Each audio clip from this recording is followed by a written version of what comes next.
I'm Emily, and Jake, who is 2 years older than me, is a science enthusiast living his childhood dream with a research job.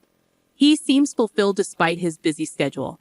Our son Mike is 3 years old, sharing Jake's love for observation and experimentation.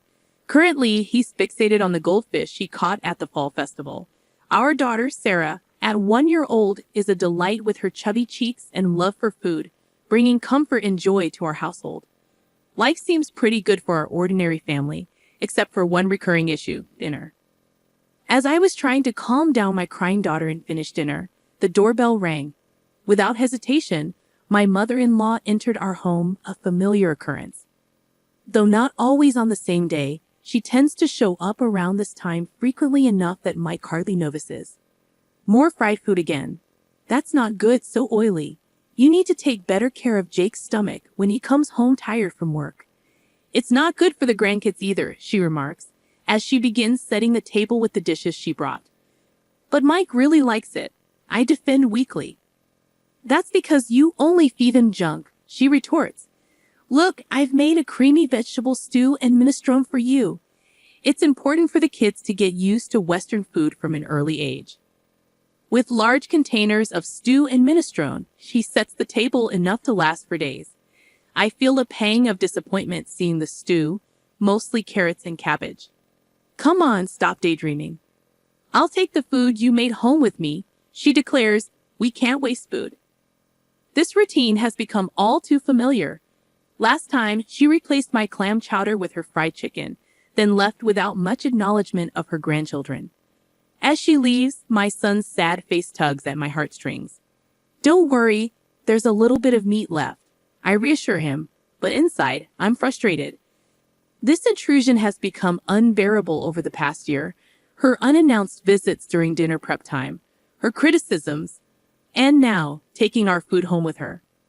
I can't imagine her, living alone since my father-in-law passed away, consuming all 3 servings. She's probably throwing it away. As I cook baby food and try to distract the kids, I can't shake off this feeling of dissatisfaction. Growing up in a family that owned a restaurant, I learned to cook from my dad, and I'm confident in my culinary skills. It's frustrating to have them negated by her overly sweet cream stew. But with Mike in the picture, I've struggled to stand up to her. Jake arrives home after the kids have gone to sleep, making a face at the sight of dinner, realizing that only Mike's share of fried chicken remains. I serve Jake a large platter of the cream stew, feeling resigned to the fact that it's what my mother-in-law always brings over. What can I do? If you don't like it, you tell her. I mutter, hoping for some support. Yeah, I guess, Jake replies, poking at the stew without much enthusiasm. He's always been non-committal, especially when it comes to confronting his mother. She shows up without considering Sarah's nap time, and even takes away Mike's favorite foods right in front of him. Well, she's lonely since Dad died, Jake offers, as if it's an excuse. That was 2 years ago. How much longer do I have to put up with this? I vent, feeling exasperated. Jake is usually reliable, but he avoids confrontation when his mother is involved. Another pointless conversation passes, and I let out a deep sigh. The only silver lining is that she hasn't suggested moving in yet. But then, tired of the same old routine, my mother-in-law says something unexpected during her usual dinner drop-in. As usual, Emily, this Christmas everyone's gathering at our place, she announces, her tone arrogant as ever. What? After your father passed away last year, we couldn't really do anything, right? I protest, feeling skeptical about her sudden change of heart. We've been relying on relatives from Dad's side since the funeral, so I'm inviting them to our home as a way of saying thank you. She explains, as if it's the most natural thing in the world. Sounds exhausting. I reply, my enthusiasm lacking. I wonder how she plans to host people, especially when we've always gathered at her brother-in-law's or her own childhood home for Christmas and family reunions. She frowns at me, treating me as if I'm beneath her. You're not just a bystander here. You'll be helping too, she declares, expecting my compliance. What? Come over on the 24th and help clean up, she orders, stunning me with her audacity. Before I can object, she suggests using a baby carrier for Sarah, as if it's a simple solution. But you're also in charge of the full-course Christmas meal.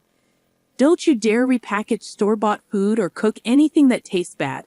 I don't want to be embarrassed, she warns, leaving me speechless. You can't be serious, I murmur, feeling overwhelmed by her demands. I'm thinking of inviting your dad's relatives on one day and my sister's family and our daughter on another. My mother-in-law muses, her tone suggesting a busy holiday ahead. Despite her complaints, I sense a happy aura emanating from her.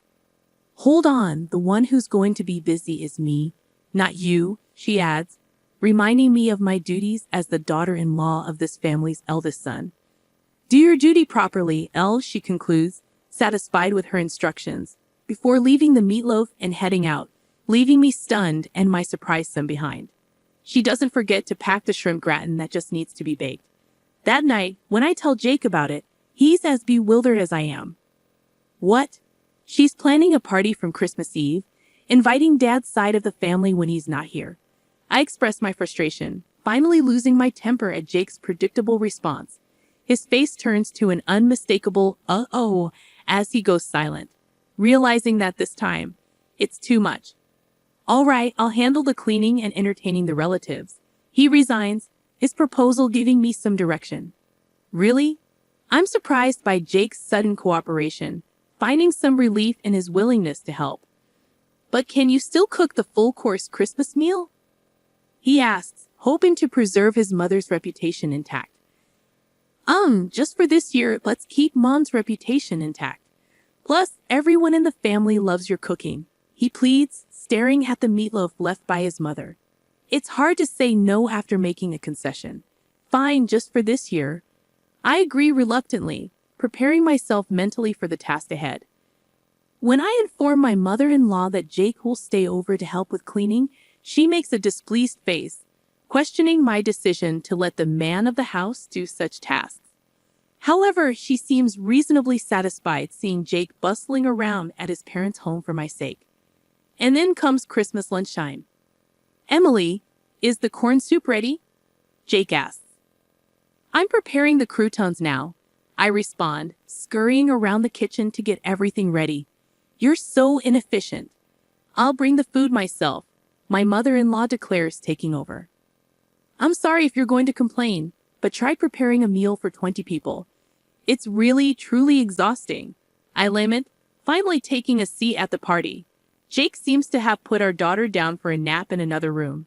Though preparing a full-course Christmas meal for 20 people was challenging, it feels good to see everyone enjoying my cooking. However, that feeling of satisfaction doesn't last long. This quiche looks so beautiful. It's like something you'd buy. Someone comments. Thank you, I respond, brushing off the flattery. This carrot slaw is perfectly balanced with the vinegar.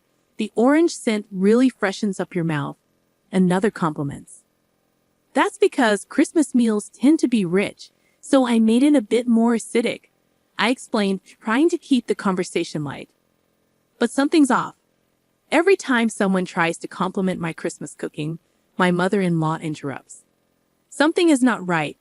I realize as the source of this awkwardness is revealed by Sophia, father-in-law's sister. Emily, mother-in-law, is such a great cook, isn't she? Sophie remarks. Excuse me? I respond, confused and dumbfounded. Unperturbed, Chatterbox Sophia continues her story. Did Olivia make this entire Christmas feast? That's amazing. I haven't cooked a full-course Christmas meal in ages. I was going to leave it to my daughter-in-law, but she's absolutely terrible in the kitchen, and she never comes by, even when I offer to teach her. What? I'm left puzzled as mother-in-law talks about struggles she's never faced, as if they're a given. Oh, Emily, you should really take after Olivia while she's still well. Jake might miss the taste of home sometimes, you know? The way to a man's heart is through his stomach, Daniel, a relative hanging around, remarks, seemingly mocking me. While mother-in-law smiles and feigns humility, I'm left astonished. As I stand there, she mouths, go along with it. Apparently, she's been claiming all my dishes, including the Christmas feast, as her own and sharing them with the family. Now she wants me to be complicit in her lie. No way, especially after she's been criticizing my cooking all this time. I want to speak out, but I'm overwhelmed by the crowd, finding myself speechless. My savior turns out to be my son. Mom's omelet is really tasty. It looks different than usual, but your omelets are always good. His high-pitched voice echoes through the room, silencing the noisy adults. Oh, Mike, this is actually a dish your grandmother made. Sophia tries to cover for my son, probably out of kindness. But my son responds astonished. Huh? But it's tasty, so it's got to be Mom's omelet. Grandma's omelet is super sweet and gritty. It doesn't taste good, he passionately insists, gesticulating wildly, leaving the adults exchanging puzzled glances. Of course, my mother-in-law panics. Emily, don't teach the child to lie, she chides, but I can't hold back. Excuse me? Who's the one lying here? Mom, am I a liar? Mike looks up at me, his face full of insecurity. That's when I feel my blood boil. I've put up with my mother-in-law because she's Jake's mom and Mike's grandmother, but a grandmother who turns her grandson into a liar just to save face is nothing but evil. If she's going to make my child a liar, I'll become a demon if I have to. Taking a deep breath, I straighten my back. Mike is not a liar. The one lying here is you, Grandma. I declare, shocking everyone, including myself. Standing up, I point dramatically at the table. I made this entire Christmas feast, including the corn soup, everything from start to finish. Naturally, the room erupts. My flustered mother-in-law begins to panic and yell. Wait, Emily, you've been lying this whole time. Have you lost your mind? I'm not lying, I assert firmly. Sophia, you said you got the pork belly stew from Grandma, right? Sophia, now pulled into this, looks up at me surprised. Ah, yes, it was delicious. I made that too, huh? You're terrible, stealing credit for Jake's mom's cooking and trying to set her up. You're the worst daughter-in-law, I retort, feeling a surge of anger at my mother-in-law's attempt to take credit for my cooking prowess. Then can you tell me the recipe for the pork belly stew? Mother-in-law demands, caught off guard by my assertion. What can you, She hesitates, then, as if struck by inspiration, she shouts, It's a secret. It's a secret family recipe, so I can't tell you in public. You don't have to give details or measurements, just the basics. Even the relatives who were disgusted by our petty fight start to see who was in the right. Emily, that's enough, Jake's stern voice interrupts, as he appears near the door, having finished putting our daughter to sleep. My mother-in-law clings to Jake, looking like a tragic heroine. Jake, what's up with your daughter-in-law? She's calling me a liar. That's awful, mother-in-law protests, her mouth dropping open. Mom, you're the awful one here, Jake responds firmly. Emily made this entire Christmas feast all day while taking care of the kids. Trying to take credit for it is pretty low. Sophia, the only thing Mom made is that massive bowl of creamy stew over there. Have you tried it? Jake continues, pointing out the creamy stew. Sophia, caught in the middle, looks visibly shaken. Is she recalling how incredibly sweet that stew was? I wonder aloud. Yeah, it was insanely sweet, wasn't it, Mom? She thinks if it's sweet, it's tasty. She's always been cautious about salt and oil, but uses sugar with no limits. So all her dishes taste like a block of sugar. Jake explains, exposing his mother's cooking habits. So the pork belly stew was probably made by my daughter-in-law too.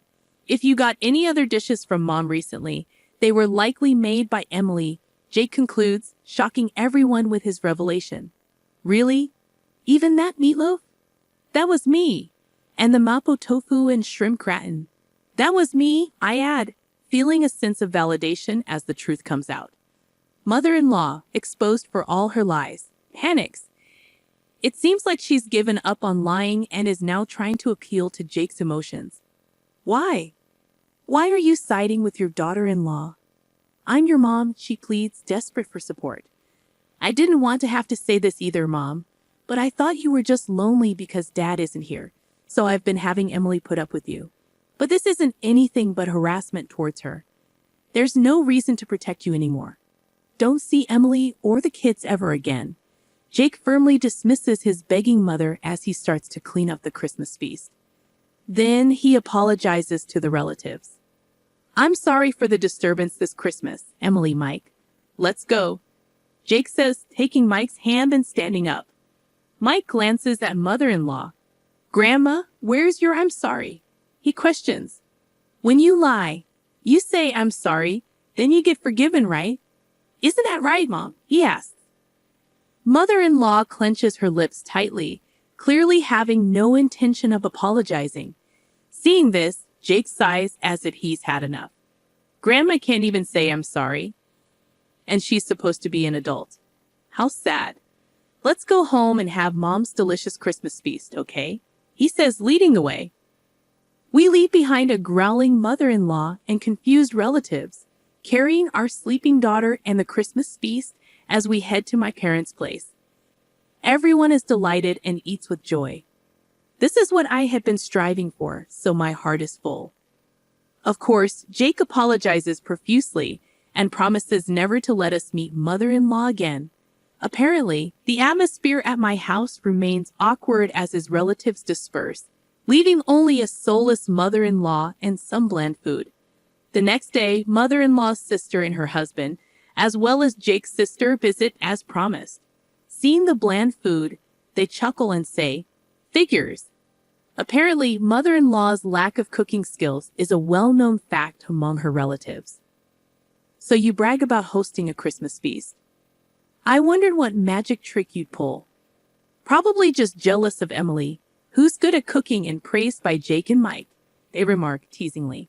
"Sorry for the inconvenience," they say after hearing the details from Jake. My sister-in-law thanks me for my efforts, and Sophia also calls to apologize.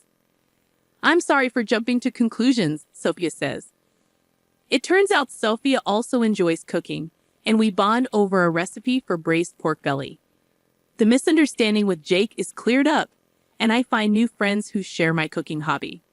I felt refreshed, enjoying a carefree Christmas. Of course, mother-in-law wasn't going to back down that easily, but I'm well prepared. As I'm making cornbread, my phone rings. It's mother-in-law.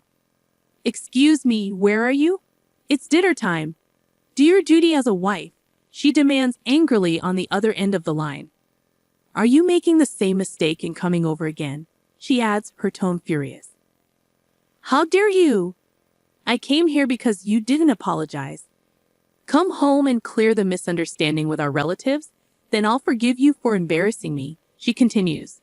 "No thanks. You'll be the one left out by the family. That won't be a problem. To begin with, the one who put on airs and got shunned by the relatives was mother-in-law," I retort calmly. "I've even made plans to cook with Sophia next time," I add, knowing it will sting. "What?"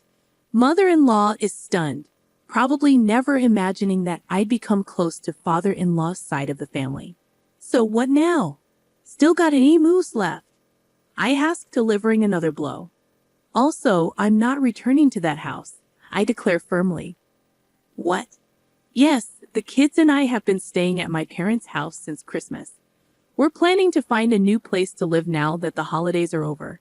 Initially, living near Mike's family was mother-in-law's strong insistence, but Jake's workplace is actually closer to my parents' house," I explain.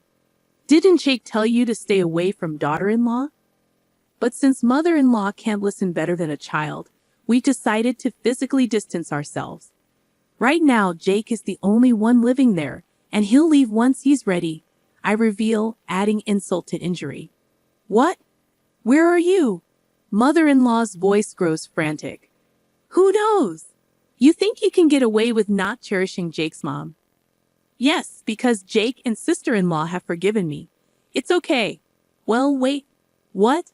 Thank you for everything so far, mother-in-law. I'm so happy I'll never have to see you again. Goodbye," I say, ending the call with a laugh and blocking her number to ensure I never have to hear her voice again.